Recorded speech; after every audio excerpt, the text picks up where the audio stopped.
Professionally, I respected Triple H and his work. I enjoyed working with him. He was always willing to do anything, try new things in the ring. But he was protected, and I resented that. He was part of the Kliq, and I viewed him in a lot of ways as an ass kisser because he was part of that Kliq. And again, this is another thing. I've come to terms with the fact that looking in hindsight now, looking back at the way I acted, and regardless of what he did or who he was friends with, he handled his business perfectly. I often talk to people nowadays that are new in the business coming up, and they ask for advice. And one of the pieces of advice I always give people is, if you get a chance and you get up to a major company, look around, figure out who's got the power, and be buddies with them, because that is a fact. That is the way it works. If you've got powerful friends, you'll get great opportunities.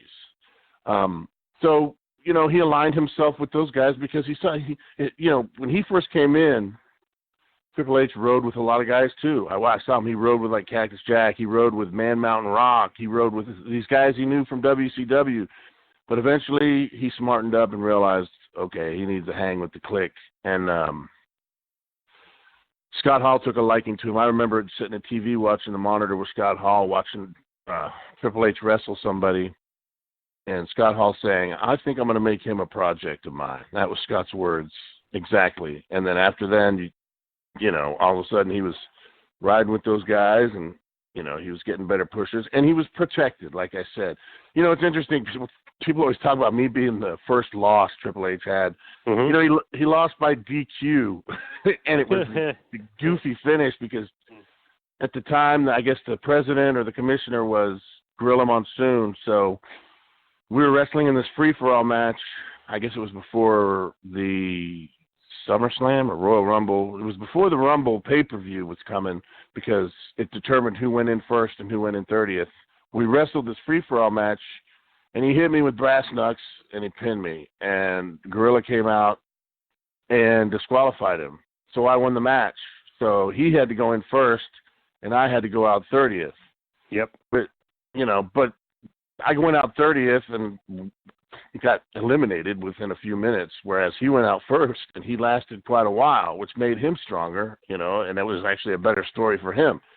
But yeah, the only way I beat him was by count out. There were times where I pinned him when we were in the feud and we were working a lot of house shows together because we were trying different things, and they would put me over sometimes. But I knew on pay-per-view I wasn't going to beat him. I was not stupid. I knew how it worked. And I remember sitting in a limousine one time with Shawn Michaels before our pay-per-view, before I had the pay-per-view match with Triple H, because I was just kind of talking about some of my concerns.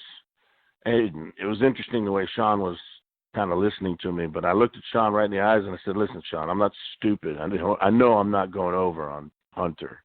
And he just kind of looked at me and goes, well, yeah, you're right. And I said, but we can do it in such a way where I don't get killed, And then, of course, they came up with that stupid fuck finish where he hit me with the lid and all that stuff. And it just didn't seem like we were going anywhere else with it. And I got really frustrated. But I wasn't, I knew how it worked for the most part. I just didn't conduct myself very well after that point. But, yeah, my breaking his winning streak was by disqualification. Yes, that is true. And then not only does he kind of keep beating you in the feud, he cuts your hair, then you lose again at In Your House 6 pay-per-view. It definitely was going in his favor, so to speak. That was a funny story. I remember, I was having meetings with Vince as we were working up to it, and I just kept saying, they said, we're going to put you in this feud and whatever. And I was getting into really good physical shape. And Vince always appreciated that. I just remember sitting there and I said, I would kind of like to get away from being the happy-go-lucky hillbilly Jim garbage man character. I'd like to turn heel, and I'd like to change my appearance. And immediately we were sitting there, and it was me, it was Vince, I think Jerry Briscoe was there, and I know Jim Ross was there. And Jim Ross chimed in, and this is before I knew Jim Ross was taking over talent relations. He hadn't taken it over yet, but he was getting ready to.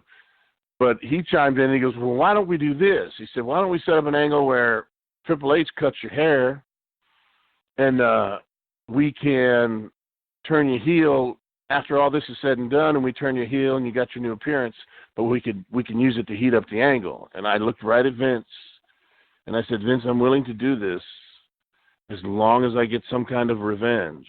And I said, I know I'm not going to cut his hair, but as long as you give me some revenge that makes me look strong in the end so I can move on. And Vince said, yes, absolutely. So this is one of the instances where I felt like he kind of went back on a promise. But he said, yes, absolutely. And that was my expectation. And then, again, we got to the pay-per-view, and the night before, one of the agents calls me and goes, oh, he's going to hit you in the face with the lid and pin you. I went, well, you know, and then nothing. And then they put him with Mark Marrow. Well, then he lost to the Ultimate Warrior in 12 seconds or whatever it was. And then they put him with Mark Marrow, so I knew I was done with that. So, but yeah, that's how it all went down.